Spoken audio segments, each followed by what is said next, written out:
ஐயா சீக்கிரம் கிளம்பியா, உன்னை கொண்டு போய் பள்ளிக்கூடத்துல விட்டுட்டு தாத்தாவும் இந்த பையெல்லாம் விற்க போகணும்ல. இதோ கிளம்பிட்டேன் தாத்தா, வா போலாம். என்னையா சட்டை இப்படி கிழிஞ்சிருக்கு, நீ பார்க்கவே இல்லையா?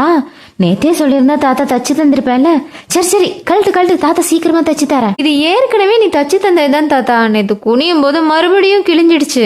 கையை இப்படி வச்சுக்கிட்டா யாருக்கும் தெரியாது. இங்க பாரு, நீ வா தாத்தா, சீக்கிரம் லேட்டா அது போலாம். சரி சரியா, நீங்க நில்லு, நான் உள்ள போய் பையெல்லாம் எடுத்துட்டு வந்துடுறேன். அந்த வழியா ரமேஷோட ஸ்கூல்ல படிக்கிற பசங்க, டேய் பழைய சோறு, இன்னைக்கும் அதே பழைய சோறு தானா, இன்னைக்கும் தனியா தான் உட்காந்து சாப்பிட போற, சுத்தி இருக்கிறவங்க எல்லாம் மூக்க மூட போறாங்க, சரி பாய்டா பழைய சோறு அப்படின்னு சொல்லி கிண்டல் பண்ணி சிரிச்சுக்கிட்டு போனத உள்ள இருந்த தாத்தா கேட்டுட்டு இருந்தாரு. கலங்கின கண்ணோட வந்த தாத்தாவை, என்ன தாத்தா இவ்வளவு நேரமா பண்ற, வா ஸ்கூலுக்கு நேரம் ஆயிடுச்சு அப்படின்னு கூட படிக்கிற பசங்க சொன்னதை கண்டுக்காம நடந்து போனா ரமேஷ். ஸ்கூல் கிட்ட வந்த ரமேஷ், தாத்தா வெயில்ல நின்று பையெல்லாம் விக்காத, சாயந்தரம் சீக்கிரம் வந்துடுறேன், பாய் தாத்தா அப்படின்னு சொல்லிட்டு உள்ள போனான். வழக்கத்துக்கு மாறா இன்னைக்கு கூட்டம் அதிகமாவே இருந்தது. துணிக்கடை நகைக்கடைன்னு கூட்டம் கூட்டமா இருந்தாங்க.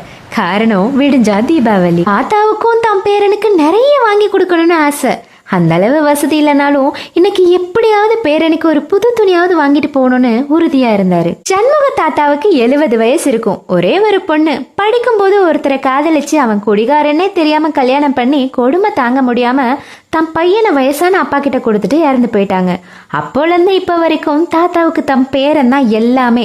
அவனுக்காகவே வாழ ஆரம்பிச்சாரு. ரமேஷும் தன் தாத்தா தனக்காக தான் இவ்வளவு கஷ்டப்படுறாங்கன்னு தெரிஞ்சு தனக்குன்னு எதுவுமே கேட்காம தாத்தாவை புரிஞ்சு நடந்துக்கிற ஒரு பையன். இதனாலேயே இந்த வருஷம் தம் பேரனுக்கு எப்படியாவது ஒரு புது துணியாவது வாங்கி கொடுக்கணும்னு பஸ் காரு பைக்குன்னு எல்லாத்தையும் நிப்பாட்டி தம் பையன் விற்க முயற்சி செஞ்சாரு தாத்தா. மத்தியானத்துக்கு மேலையும் ஒரு பைய கூட விற்காதனால வெயில்ல கலப்பான தாத்தா பக்கத்துல ஒரு டீ கடையில போய் உட்கார்ந்தாரு. ஐயா குடிக்க கொஞ்சம் தண்ணி கிடைக்குமா?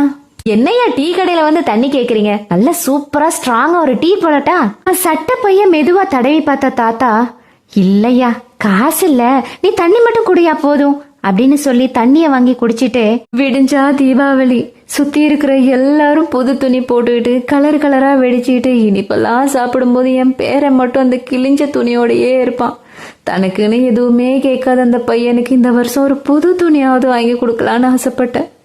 அதுக்கு கூட வழி இல்லாம போச்சே கடவுளே அப்படின்னு கண் கலங்கின வாக்குலயே கண் அசந்தாரு தாத்தா. தாத்தா தாத்தா அப்படின்னு ஒரு சின்ன குரல் தாத்தாவை எழுப்புச்சு.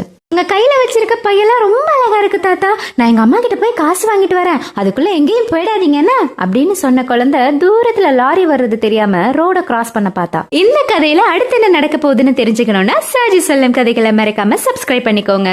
பாட்டு வீடியோவோட நான் வந்து உங்களை பாக்குறேன். பாய்.